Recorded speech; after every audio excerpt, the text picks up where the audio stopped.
दोस्तों नमस्कार। ये एक डेमो क्लास है जो ऑनलाइन क्लासेस स्टार्ट हो रही हैं स्पोकन इंग्लिश से संबंधित। आप उसी से जुड़ी हुई एक डेमो क्लास इसे मान सकते हैं। ये ख़ास तौर पर उन लोगों के लिए है जो किसी भी वजह से ये डेमो क्लास अटेंड करने में असमर्थ हैं, परंतु उनके मन में ये इच्छा ज़रूर है कि किसी न किसी तरीके से अगर समय मिल सके तो वो इंग्लिश लैंग्वेज ज़रूर सीखना चाहेंगे।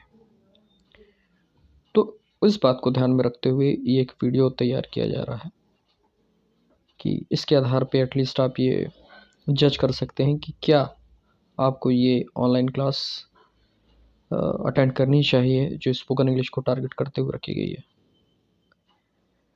क्योंकि बहुत सी जिज्ञासाएं होती हैं सभी के मन में कि भाई किस तरीके से ऑनलाइन क्लास होगी, किस तरीके से पढ़ाया जाएगा, क्या वो हमारे काम का होगा, नहीं होगा, हमारे समझ में आएगा, नहीं आएगा, जो भी बातें। तो इन सभी बातों को ध्यान में रखते हुए ये एक वीडियो बनाया जा रहा है और इसे आप देखिए और आपको लगता है कि भाई इस तरीके से अगर आपको किसी प्रकार का लाभ हो सकता है तो आपका स्वागत है। नंबर आपके पास ऑलरेडी है, उस नंबर पे आप व्हाट्सअप कर सकते हैं आपका पूरा नाम और एनरोलमेंट कर सकते हैं जो एनरोलमेंट की प्रोसेस है। दिए गए यूपीआई जो आईडी है हमारी ऑनलाइन पेमेंट के लिए, उस पर आप जो मंथली इसकी फ़ीस है मात्र 300 रुपये, वो पे करके उसका एक स्क्रीनशॉट लेकर पेमेंट होने के बाद आप मुझे इस नंबर पर व्हाट्सअप कीजिए पूरे नाम को लिख कर अपने, और उसके बाद आप एनरोल हो जाएंगे। आपको उस ग्रुप में ऐड कर लिया जाएगा जहाँ पर प्रतिदिन इस क्लास के लिए लिंक शेयर किया जाता है। तो चलिए प्रारंभ करते हैं। ये बिल्कुल पहली क्लास है तो इसके अंतर्गत मैं आपको बिल्कुल सबसे पहले जो बताना चाहूँगा वो होगा process of learning a language. जो सीखने की प्रक्रिया होती है वो क्या होती है। तो सबसे पहले हम बात करते हैं मदर टंग की। ये जानना इसलिए ज़रूरी है, इससे पहले कि हम इंग्लिश लैंग्वेज के बारे में कुछ सीखें, सबसे पहले ये जानना इसलिए ज़रूरी है ताकि हम एक सही ब्लूप्रिंट तैयार कर पाएँ अपने लिए। ब्लूप्रिंट से तात्पर्य है एक नक्शा कि भाई कहाँ से होते हुए हमको कहाँ पहुँचना है। पहुँचना कहाँ है? ऐसी स्थिति में जहाँ पर हम इंग्लिश का उपयोग कर सकें अपनी बात को सही तरीके से और स्पष्टता से रखने के लिए। तो अगर वो हमारा टारगेट है तो उसकी ब्लूप्रिंट क्या होगी, उसके अंतर्गत सबसे पहली चीज़ जो हमें पता होनी चाहिए वो ये होनी चाहिए कि लैंग्वेज सीखी कैसे जाती है, लैंग्वेज सीखने की प्रक्रिया क्या है। तो उसके अंदर भी दो बातें आ जाती हैं। पहला तो हो जाता है मदर टंग। मदर टंग कैसे सीखी जाती है? आप सभी की मदर टंग है, हम सभी की मदर टंग है। हमारी मदर टंग क्या है? हिंदी लैंग्वेज है। किसी भी भाषा में मुख्य रूप से 4 प्रक्रियाएं होती हैं, आप सभी जानते हैं। एक होता है पढ़ना, एक होता है लिखना, एक होता है बोलना, और एक होता है सुनना। भाषाओं का प्रयोग इन्हीं 4 कार्यों के लिए किया जाता है, पढ़ने के लिए, लिखने के लिए, बोलने के लिए और सुनने के लिए। अब इसको अगर आप देखें ध्यान से तो, और मैं आपसे पूछूं कि सबसे पहले आपने क्या किया मदर टंग के संदर्भ में? क्या आपने जन्म लेते ही हिंदी बोलना चालू कर दिया? क्या आपने जब जन्म लिया था तब आप में इतनी क्षमता थी कि आप हिंदी का प्रयोग इवन लिखने के लिए कर सकते थे? क्या आप में ये क्षमता थी कि आप जन्म लेते वक्त कोई भी चीज़ आपको दी जाती पढ़ने के लिए और आप पढ़ें और समझ लें? शायद नहीं का जवाब आएगा। तो इसको अगर एक सीक्वेंस में रखें तो सबसे पहले आपने क्या काम किया? आपने उस भाषा को सुना।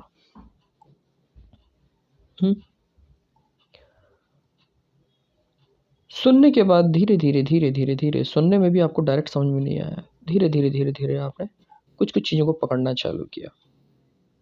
और जैसे जैसे जितनी जितनी चीज़ों को आप समझते गए, जितना आप समझते गए उतना आपने क्या किया? बोलना चालू कर दिया। ठीक है, तो पहले लिसनिंग है, फिर अंडरस्टैंडिंग है, और जितना आप अंडरस्टैंड करते गए उतना आपने बोलना चालू कर दिया। इसके पश्चात आपकी स्कूली शिक्षा प्रारंभ हुई और आपने क्या किया? लिखना भी चालू कर दिया, और लिखने के साथ साथ पढ़ना चालू कर दिया। तो लिखना और पढ़ना लगभग साथ साथ प्रारंभ हो जाते हैं जैसे ही हमें अक्षर का ज्ञान होता है। बट मदर टंग में सबसे पहले क्या किया हमने? सुना, सुनने के बाद समझा, समझने के बाद बोला और बोलने के बाद लिखा और पढ़ा। ये मैं आपको क्यों समझा रहा हूँ? ये मैं इसलिए समझा रहा हूँ क्योंकि इंग्लिश हमारी मदर टंग नहीं है। तो इंग्लिश को जब हम सीखेंगे तो हमारी प्रोसेस क्या होगी? यहाँ पे हो जाएगी बिल्कुल वही बात, क्योंकि आपको वो परिवेश नहीं मिला है जहाँ पर लोग इस तरीके की लैंग्वेज का यूज़ करते हैं। बहुत सारे आप में से ऐसे परिवार के लोग होंगे, परिवेश के लोग होंगे जहाँ पर इंग्लिश लैंग्वेज का यूज़ आमतौर पर नहीं किया जाता, तो सुनने वाला तो ऑप्शन ही ख़त्म हो गया ना। तो यहाँ पर सीक्वेंस क्या हो जाता है? अंडरस्टैंडिंग आ जाता है पहले, कि भैया पहले इसको अपन समझें। और इसीलिए यहाँ पर सबसे ज़्यादा महत्व किसका पड़ जाता है? क्लास का। अदरवाइज़ हिंदी के लिए किसी कोचिंग में नहीं जाना पड़ा हमको। तो क्लास की इम्पोर्टेंस किस लिए है? ताकि हम इसको समझ सकें। जैसे ही आप समझ जाएंगे, नेचुरली आप इसको यूज़ करने के लिए ही कर रहे हैं। तो आप स्वयं जितना आप समझते जाएं उतना आप क्या करें? बोलना और लिखना दोनों प्रारंभ कर दें। और जैसे जैसे आपका ज्ञान, आपकी समझ बढ़ती जाएगी, वैसे वैसे आप अधिक से अधिक चीज़ें समझने के काबिल हो जाएंगे। तो रीडिंग एंड लिसनिंग आपकी प्रारंभ हो जाएगी। और बहुत सारी चीज़ें हम जो हैं रीडिंग और लिसनिंग से ही सीख सकते हैं। बट प्रारंभ आपका यहाँ क्लास से होता है। इस क्लास का रिलेवेंस इस बात पर है कि इस क्लास से आप में एक समझ पैदा होती है कि आप इस भाषा को समझ सकें। ठीक है, तो आई होप आपको बात समझ में आ रही होगी कि हम करने क्या वाले हैं। हम इस क्लास में सबसे पहले इस भाषा को समझने की कोशिश करेंगे, और जितना हम समझते जाएंगे उतना हम उसको अप्लाई करते जाएंगे डे टू डे लाइफ में, मतलब बोलते भी जाएंगे और लिखते भी जाएंगे। Is that okay? तो अब हम आगे चलते हैं कि समझने से हमारा क्या तात्पर्य, क्या समझना है हमें, क्या होती है लैंग्वेज, लैंग्वेज में हम क्या यूज़ करते हैं, how do we use a language, किस तरीके से हमको यूज़ करना होता है एक लैंग्वेज को। ध्यान रहे यहाँ पर हम स्पोकन इंग्लिश की बात कर रहे हैं, तो स्पोकन इंग्लिश कम कुछ एक गलत अर्थ मत निकाल लीजिएगा कि स्पोकन इंग्लिश एक ऐसी इंग्लिश होती है जिसमें कोई नियम कानून नहीं होता है, कोई ग्रामेटिकल रूल नहीं होते हैं, जो मुंह में आ रहा हम बोले जा रहे हैं। It's not like that. All the rules of grammar apply even in spoken English. But the only difference is that when we learn English in a conventional manner, we learn step by step. Just like students are sent to school from lower KG to upper KG. So bits by bits they learn something about each and every subject including English language. यहाँ पर वो चीज़ नहीं है। यहाँ पर हमारा सीधे target क्या है? बोलना है। तो हम या जो भी शिक्षक आपको पढ़ाने की कोशिश कर रहा है वो उसके ज्ञान को कुछ इस तरीके से आपको शेयर करने की कोशिश करेगा कि आप जल्दी से जल्दी उसको समझ सकें और बोलना प्रारंभ कर सकें, लिखना प्रारंभ कर सकें। ठीक है, तो सबसे पहली चीज़ जो आपको सीखनी है वो इसमें सीखनी है सेंटेंस कंस्ट्रक्शन। क्योंकि हम अपनी बात को किसके फॉर्म में कहते हैं? सेंटेंस के फॉर्म में कहते हैं। जो भी बात हम कहते हैं वो किसके फॉर्म में कहते हैं? सेंटेंस के फॉर्म में। तो सेंटेंस बनाना हमको शुरू में सीखना है। सेंटेंस किसको कहते हैं या वाक्य किसे कहते हैं? तो सेंटेंस या वाक्य जो होता है वो होता है a group of words which makes complete sense. ठीक है, शब्दों का एक ऐसा समूह जो पूरा पूरा अर्थ व्यक्त करता हो उसे हम कहते हैं वाक्य। उदाहरण के तौर पर वी आर लर्निंग इंग्लिश। ठीक है, तो एक शब्दों का समूह है। आप देख सकते हैं there are 4 words in this sentence, we are learning English, and this group of words makes a complete sense. इसमें कुछ भी आधा अधूरा नहीं है, आपको सब समझ में आ रहा है कि इससे कहने का मतलब क्या। हम अंग्रेजी सीख रहे हैं। तो इस क्लास में आपको ये बताया जाएगा खास तौर पर प्रारंभ में कि वर्ड्स का सीक्वेंस क्या हो। कोई भी सेंटेंस जब हमको बनाना होता है तो sequence of words to form correct sentences. ठीक है, सही तरीके से वाक्य बनाने के लिए जो वर्ड्स का सीक्वेंस है वो क्या होगा ये आपको बताया जाएगा। उदाहरण के तौर पे जब कभी भी हम सामर्थ्य को व्यक्त करना चाहते हैं इंग्लिश में तो हम कैसे व्यक्त करते हैं, चलिए देखते हैं। उदाहरण के तौर पर आप कहना चाहते हैं कि हम इंग्लिश सीख सकते हैं। सामर्थ्य की बात कर रहे हैं आप। हम इंग्लिश सीख सकते हैं। तो इसमें आप किस चीज़ की बात कर रहे हैं, सीखने की बात कर रहे हैं, और ये जो सकते हैं शब्द है ये वास्तव में सामर्थ्य की बात कर रहा है कि हम इतना सामर्थ्य है कि हम इंग्लिश सीख सकते हैं। तो कैसे बनेगा ये सेंटेंस, हम के लिए आप यूज़ करेंगे वी, और ये जो सामर्थ्य को व्यक्त करने वाला शब्द है उसके लिए आप प्रयुक्त करेंगे कैन। ठीक है, फिर आएगा सीखने के लिए शब्द LEARN, और फिर आएगा लास्ट में इंग्लिश। क्या सीख सकते हैं, इंग्लिश। हम इंग्लिश सीख सकते हैं। दूसरा वाक्य बना के देखें हम, जैसे वह तैर सकता है। बहुत साधारण सा एक वाक्य मैंने दिया आपको। तो अगर आप इसे बनाएंगे तो क्या हो जाएगा, ही अगेन कैन, क्या कर सकता है वो, तैर सकता है, स्विम। सिंपल। अब अगर हम कुछ नकारात्मक बात कहनी चाहते हैं या बोलना चाहते हैं तो वो थोड़ी सी नेगेटिव फॉर्म में बनेगा। उदाहरण के तौर पे मैं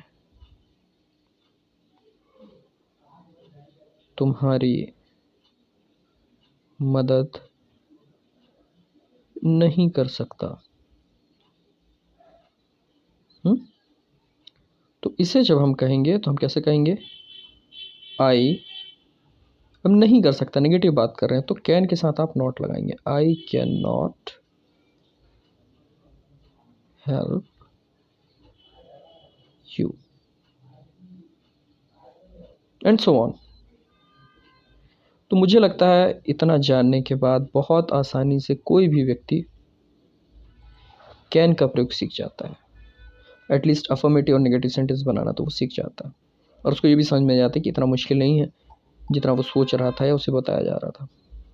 उसे सिर्फ इतना ही जानना था कि कैन का मतलब क्या होता है, या सामर्थ्य व्यक्त करना है तो किस शब्द का प्रयोग करना। बाकी सारी चीज़ें उसके माइंड में ऑलरेडी हैं, बस उसे ये पता होना चाहिए कि उसे यूज़ कैसे करना है। तो एक छोटा सा प्रयास था, मैं बहुत ज़्यादा लंबा वीडियो नहीं बनाना चाहता हूँ।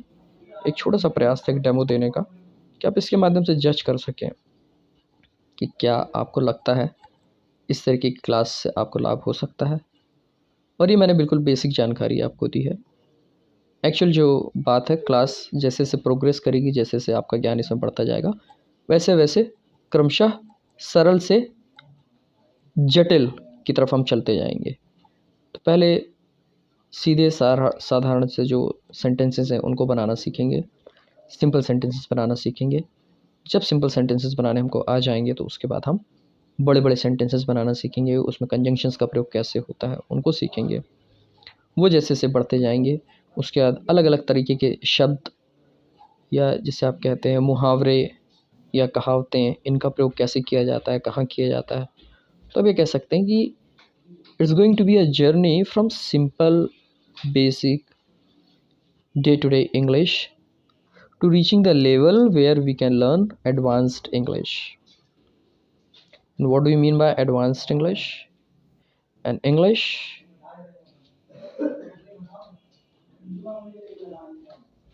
which enables you even to appear for the competitive examination.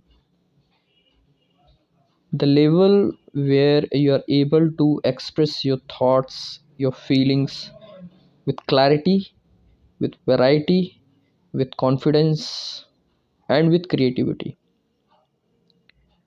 तो उस लेवल पे हमें पहुंचना है। But Rome was not built in a day. हम सभी को पता है कि एक दिन में कुछ नहीं होता है, धीरे धीरे धीरे हमें उस ओर चलना होता है। तो इसी नोट के साथ मैं इस क्लास को यहाँ पर विराम देना चाहूँगा। आशा है कि आपने इससे कुछ लाभ अर्जित किया होगा, और अगर आप ये लगता है कि आपको क्लास अटेंड करनी चाहिए तो दिए गए नंबर पर आप कॉन्टैक्ट कर सकते हैं। जानकारी आपको दी जा चुकी है। अपने पूरे नाम के साथ फ़ीस का जो आपने पेमेंट किया उसके स्क्रीनशॉट के साथ आप कांटेक्ट करें ताकि आपको एनरोल किया जा सके और बिना किसी डिले के आप क्लास को अटेंड कर सकें। ये क्लास बहुत ही जल्दी प्रारंभ होने वाली है। If everything goes well according to plan, from 1st of March the class will begin, and before that the enrollment process has to be completed. So this is why I given this much gap of about a week or so that all those students who are willing to be part of this class can conveniently join this class. And the best part of this class is that it offers an opportunity even to the people who are engaged working in one place or the another, and they somewhere feel need to enhance their knowledge of English language, but for some obvious reason they are not able to spare extra time for attending regular classes.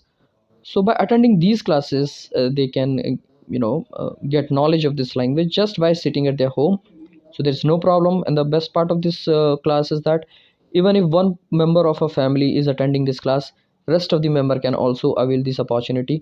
तो एक व्यक्ति की fees पे आप अगर घर में 3 या 4 लोग हैं तो चारों के चारों आप इसे सीख सकते हैं। फ़ीस बहुत ही नॉमिनल रखी गई है, 300 मंथली फ़ीस होगी इसकी। तो इतनी ज़्यादा फ़ीस भी नहीं है, बहुत ईज़िली हम अफ़ोर्ड कर सकते हैं। तो मेरा आप सभी को सुझाव यही है, अधिक से अधिक इसका लाभ उठाएँ, ज्ञान अधिक से अधिक लोगों तक फैले और इंग्लिश को लेकर जो भ्रांतियाँ हैं, जो भय है, वो जल्दी जल्दी दूर हो और इसका ज्ञान जो है हम जिस भी फील्ड में है वहाँ पर हमारे सभी के लिए उपयोगी और लाभदायक सिद्ध हो। Thank you very much. Bye bye.